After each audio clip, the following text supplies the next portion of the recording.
今年もこの時期がやってまいりました。ハンドヘルドって何？ハンドヘルドとは、携帯ゲーム機を総称したもので、ここではコンシューマの携帯ゲーム機、Android Linux の中華ゲーム機、クラウドゲーム機、ポータブルゲーミング PC、UMPC など、オールジャンルから取り上げます。今年の総括的なやつね。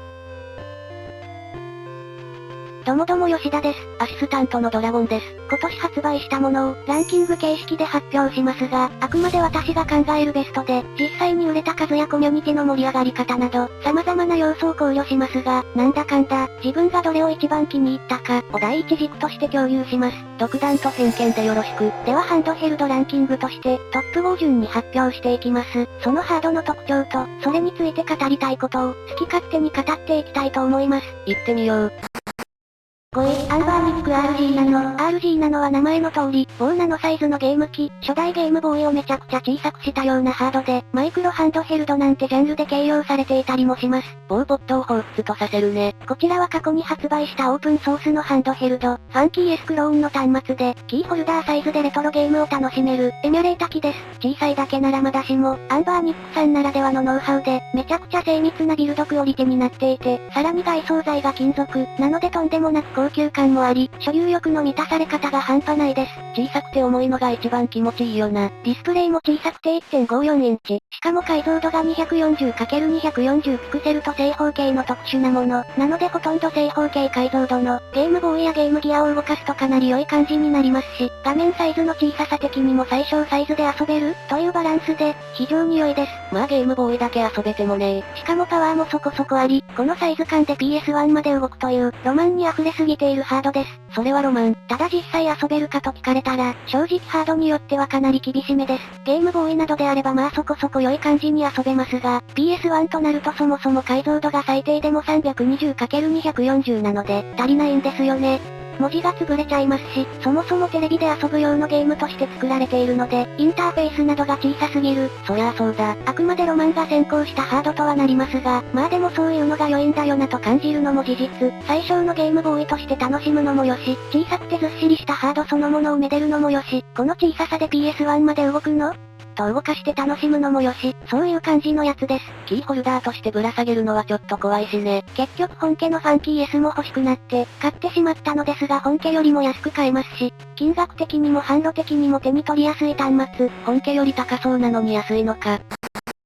4位、ミオミニプラス。ゲームボーイを小さくしたようなビジュアルが魅力的なミオミニが、液晶パーツが確保できないという理由で生産が止まっていて、その結果プレミア化してしまっていたんですよね。米印エミュ機械の中に限る。そういうのもあり、ミオさんが画面大きい版を出すぞ、ということで出したのがミオミニプラス。プラス？従来のミオミニでは画面サイズが 2.8 インチで、小さすぎてかなり遊びにくい、という意見が人によってはありました。なのでプラスは一般的な中華ゲーム機にあるサイズの 3.5 インチに拡大し、ビルドクオリティもアップ、バッテリー容量もアップしました。全体的にプラスされた感じだね。CPU スペックは据え置きなので、動くエミュレータ PS1 くらいまでと差はないのですが、ビジュアルはほとんどそのまま大きくなり、遊びやすさがかなり向上したエミュレータ機。ミオミニのデザインは好きだけど小さすぎて、という人には特に良いかなと。遊びやすくなったならめちゃくちゃいいじゃん。正直遊びやすさを優先した結果失われたものもありますが、この1万円以下の価格帯で購入できて、このビルドクオリティ、質感の良さ、そしてコミュニティがかなり盛り上がっているので、より使いやすくなるカスタムファームウェアが多数出ていたり、カスタムパーツが出ていたりと、ハードそのもの以外の面でも楽しめるのが醍醐味です。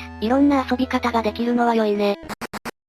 3位、Steam Deck OLED。めちゃくちゃ正直な話をすると、一番使っているゲーム機は Steam Deck なんですよね。Steam で買ったゲームを、スリープ機能を活用しながらちまちまと遊べるのが、積みゲー消化に非常に役立っています。PC ゲームか。その新しいモデルの OLED が出たということで、そりゃ買うしかないよなということで買ったのですが、まあ想像通り良いよなというか、まあそもそもの Steam Deck が最高すぎて、最高がもっと最高になったくらいの感覚で、買い替えたことによる感動とか衝撃は薄い、というかほとんどありません。ないのに3位？でも今から買う人は本当に最高のハードだと思います。というと、スティームデックはとにかくでかいし、持ち運ぶ気にはとても慣れないくらいのサイズ感ではあるんですが、このサイズ感だからこそのゆったりとした多機能なコントローラーと大きな画面サイズ、そして携帯ゲーム機の中で一番良いスピーカー個人調べを備えていて、とにかくゲーム体験がリッチなんです。ゲーミング PC の方が良くない？まあそりゃあ大画面の 4K モニターでゲーミング PC、良いスピーカーもしくは良いヘッドフォンを接続して、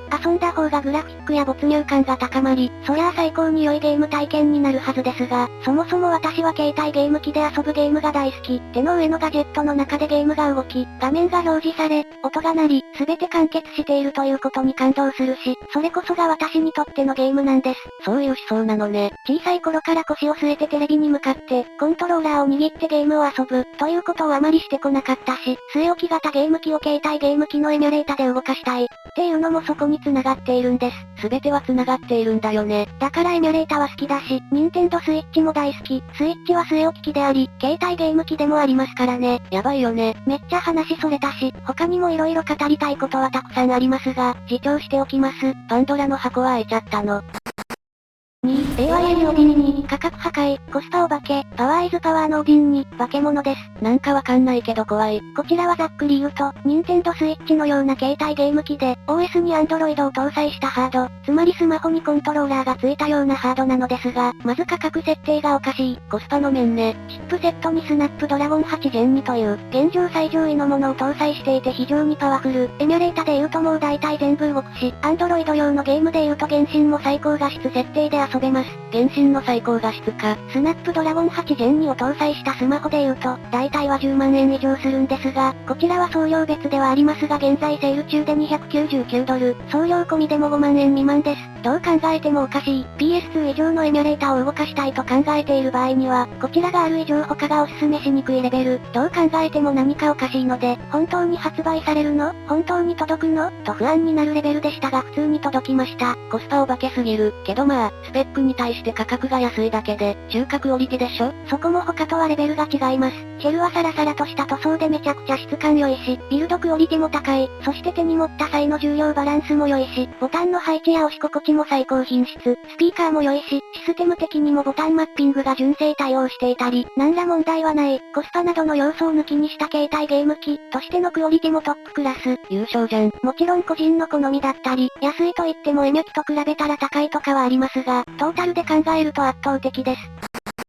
1、パウキ DRGB30。まさかパウキ D のハードに、こんなに夢中になるなんて、と自分でも驚きです。パウキ D？RGB30 は4インチ正方形ディスプレイが特徴的なエミュレータ機。4インチ正方形とか意味わからなくね？どう考えても極物でしょ。そう思うかもしれませんし、一通りエミュレータ機を触って、もう普通の4対3ディスプレイには慣れてしまっていて、新鮮だからっていうのもなくはないですが、でもこういう、絶対におかしいハードが遊べるのが中華ゲーム機の醍醐味だし、実際良いんです。絶対におかしいハードって言っちゃってるじゃん。正方形の何が良いって、まずゲームボー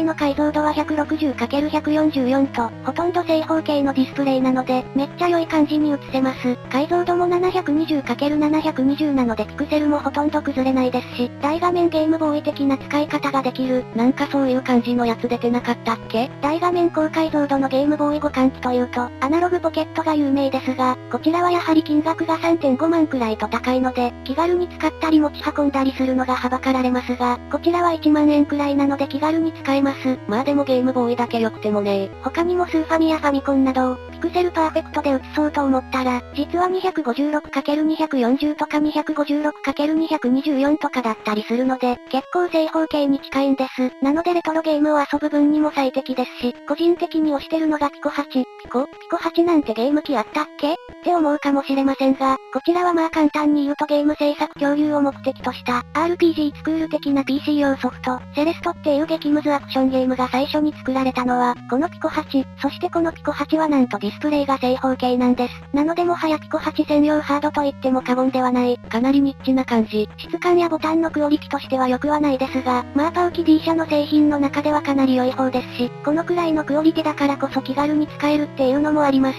まあそういうのは確かにある。OS も JELOS というカスタムファームウェアに、純正対応応しているので使いやすいですし、コミュニティも活発で情報も結構溢れている。OS が使いやすいのも良いね。動かして満足するロマンだけでなく、実際に遊ぶ楽しさを味わえる、ありそうでなかったを実現してくれた中華ゲーム機、という意味で1位をつけさせていただきました。2023年は本当に名作揃いで、決断にかなり悩みました。かなり幅広く色々あった感じがする。単なるどっちが良いとか、そういうレベルのハードではなく、そうきたかと驚くような角度の RG なのだったり、そういうのがあったら面白いと思ってたんだよ、と、昔からあればいいのに、と思っていた正方形ディスプレイの RGB30 だったり、かといって、オビンニのようなパワーでねじ伏せる、みたいなハードが出てきたりと、順位をつけようがないというか、本当に足したようなハンドヘルドが出た年ですね。エミュキ選別はもう始まってるんだよね。商品の発表だけあって、まだ販売されていない楽しみなハードもたくさんあるので、2024年も盛り上がりそうですね。来年もよろしくお願いいたします。良いお年を。良いお年を。この動画が、良いと思ったら、チャンネル